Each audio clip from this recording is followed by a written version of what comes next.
சிதம்பர ரகசியம். சிதம்பர நடராஜர் கோயிலும் அதன் புவியியல் கட்டிட அமைப்பு அதனால் புதையுண்டு இருக்கும் அதிசயங்கள் போன்றவற்றை தான் சிதம்பர ரகசியம் என்று கூறிவருகின்றனர். ஆனால் இவற்றை எல்லாம் தாண்டி அக்கோயிலில் ஏதோ சிறப்பு வாய்ந்த சக்தி இருப்பதாகவும் கூறப்படுகிறது. மனிதனும் தமிழும் பிறந்த குமரி கண்டம். மறக்கடிக்கப்பட்ட உண்மைகள். சிதம்பரம் நடராஜர் கோயில் ரகசியம் என்று பெயரில் பலரும் பலவிதமான செய்திகளை பரப்பி வருகின்றனர். ஆனால் அந்த கோயிலில் இருக்கும் அறிவியல், பொறியியல், புவியியல், கணிதவியல், மருத்துவவியல் குறித்த ஆச்சரியங்கள் தான் அந்த ரகசியங்கள் என்றும் சிலர் அறிவியல் பூர்வமாக கூறுகின்றனர். சிவபெருமானிடம் இருந்து ஒவ்வொருவரும் அவசியம் கற்றுக்கொள்ள வேண்டியவைகள். நமது முன்னோர்கள் செய்த ஒவ்வொரு செயல்களும் ஏதோ ஒன்றை நமக்கு தெளிவாக கூறுவதாய்த்தான் உள்ளது. அந்த வகையில் சிதம்பரம் நடராஜர் கோயிலில் உள்ள அந்த வியப்பூட்டும் சில அற்புதமான ரகசியங்கள் பற்றி இனி காணலாம். பூமத்திய ரேகையின் மையம். இந்த கோயில் அமைந்திருக்கும் இடமானது உலகின் பூமத்திய ரேகையின் சரியான மையப்பகுதி என்று கூறப்படுகின்றது. Centre point of world's magnetic equator. ஒரே நேர்கோடு.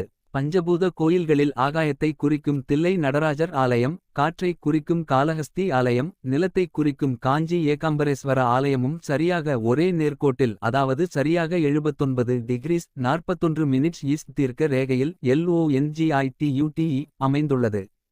இன்று கூகுள் மாப் உதவியுடன் நாம் வானத்தின் மேல் இருந்து பார்ப்பதைப் போன்று பார்த்தால் மட்டுமே விளங்கும். இந்த துல்லியம் அன்றைக்கு கணிக்கப்பட்டது ஒரு பொறியியல், புவியியல் மற்றும் வானவியலின் உச்சகட்ட அதிசயம். மனித உடலின் அடிப்படை. மனித உடலை அடிப்படையாக கொண்டு அமைக்கப்பட்டிருக்கும் சிதம்பரம் கோயிலில் 9 நுழைவு வாயில்களும் மனித உடலில் இருக்கும் 9 வாயில்களை குறிக்கின்றது. சுவாசம். விமானத்தின் மேல் இருக்கும் போர்க்கூரை 21,600 தங்கத்தகடுகளை கொண்டு வேயப்பட்டுள்ளது. இது மனிதன் ஒரு நாளைக்கு சராசரியாக 21,600 தடவைகள் சுவாசிக்கிறான் என்பதை குறிக்கின்றது. 15 நட்சத்திரக்குறி 60 நட்சத்திரக்குறி 24 சமன் 21,600. நாடிகள். இந்த 21,600 தகடுகளை வேய 72,000 தங்க ஆணிகள் பயன்படுத்தப்பட்டுள்ளது. இந்த 72,000 என்ற எண்ணிக்கை மனித உடலில் இருக்கும் ஒட்டுமொத்த நாடிகளை குறிக்கின்றது. இதில் கண்ணுக்கு தெரியாத உடலின் பல பாகங்களுக்கு சக்தியை கொண்டு சேர்ப்பவையும் அடங்கும்.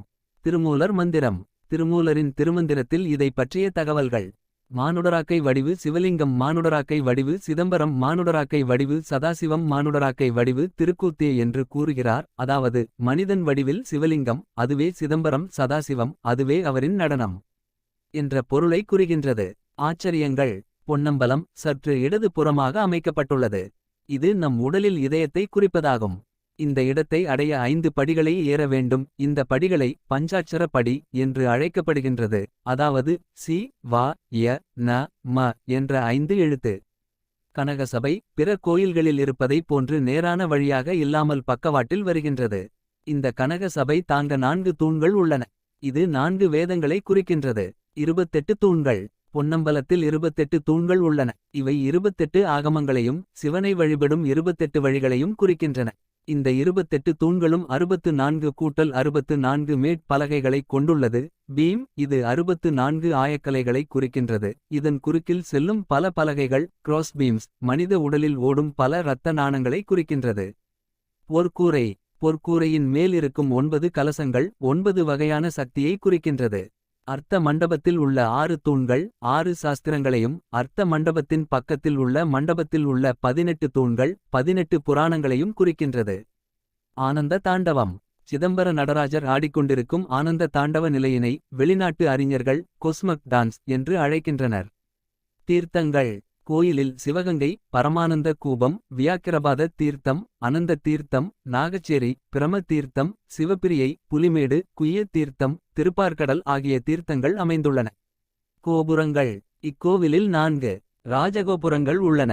இவை 7 நிலைகளை கொண்டவையாகும். கோபுரத்தின் அடிப்பகுதி 90 அடி நீளமும் 60 அடி அகலமும் கொண்டதாகவும் 135 அடி உயரம் உடையதாகவும் அமைந்துள்ளது. இக்கோபுரத்தின் வாசல் 40 அடி உயரம் உடையவையாகும். இக்கோவிலின் கிழக்கு கோபுரத்தில் 108 சிவதாண்டவங்களுக்கான சிற்பங்கள் காணப்படுகின்றன.